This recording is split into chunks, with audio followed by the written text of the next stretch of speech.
edisi B tahun 2020. Di sini saya akan menjelaskan mengenai ilustrasi jembatan yang menghubungkan manusia dengan Allah. Seperti gambar yang telah lihat di situ, pada gambar 1 itu ada memperlihatkan bagaimana keadaan manusia.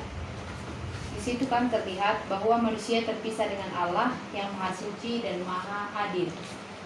Yang menjadi jurang pemisahnya itu adalah dosa. Dosa yang ditularkan dari satu orang kepada semua keturunannya. Dalam Roma 5 ayat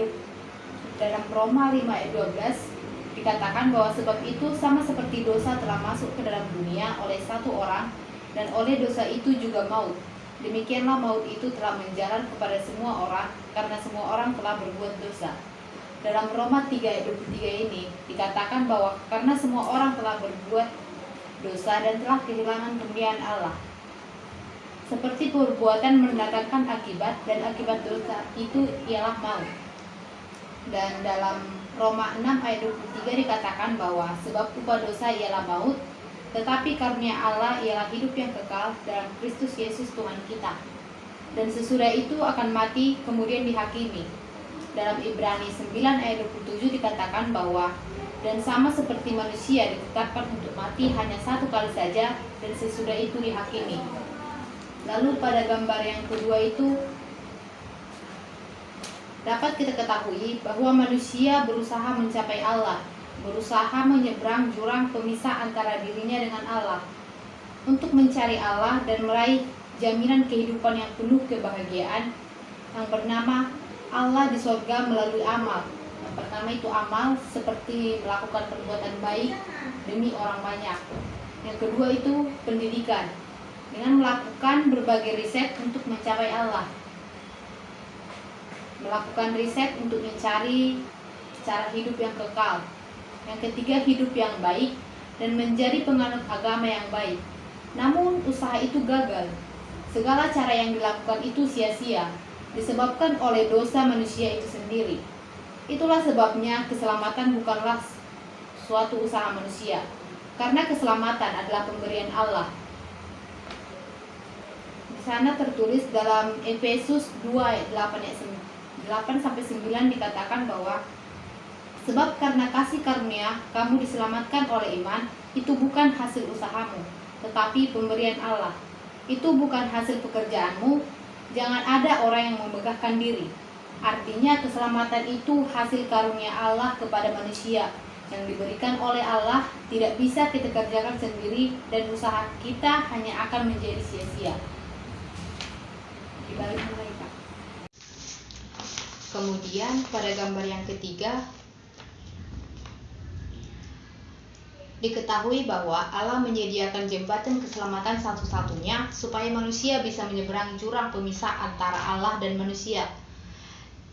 Yesus Kristus telah ditentukan Allah menjadi jalan satu-satunya untuk pengampunan dosa manusia.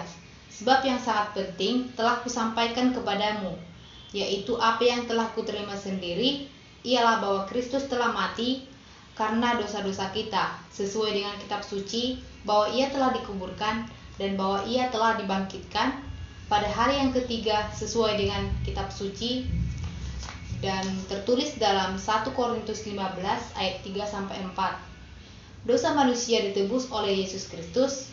Yesus Kristus mati karena dosa kita, dikuburkan dan bangkit pada hari yang ketiga.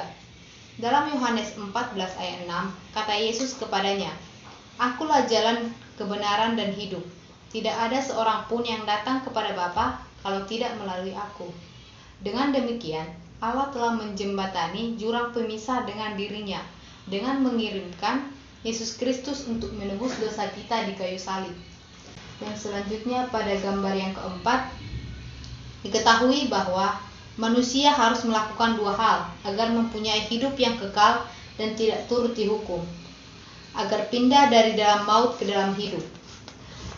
Dari nats Alkitab Yohanes 5 ayat 24 dikatakan bahwa aku berkata kepadamu, sesungguhnya barang siapa mendengar perkataanku dan percaya kepada Dia yang mengutus aku, ia mempunyai hidup yang kekal dan tidak turut dihukum, sebab ia sudah pindah dari dalam maut ke dalam hidup. Untuk mendapatkan keselamatan, manusia tidak cukup hanya mendengar tentang Yesus saja, tetapi kita sebagai manusia harus percaya dan menerima Yesus dalam hidup kita sebagai Tuhan dan Juru Selamat pribadi. Dalam Yohanes 1 ayat 12 dikatakan bahwa tetapi semua orang yang menerimanya diberinya kuasa supaya menjadi anak-anak Allah, yaitu mereka yang percaya dalam namanya. Setelah kita, manusia percaya dan menerima Tuhan Yesus, kita menjadi anak-anak Allah dan mendapat hidup yang kekal. Baik, sekian penjelasan saya mengenai ilustrasi jembatan yang menghubungkan manusia dengan Allah. Jika ada perkataan saya yang salah, saya mohon maaf. Terima kasih dan shalom. Salam.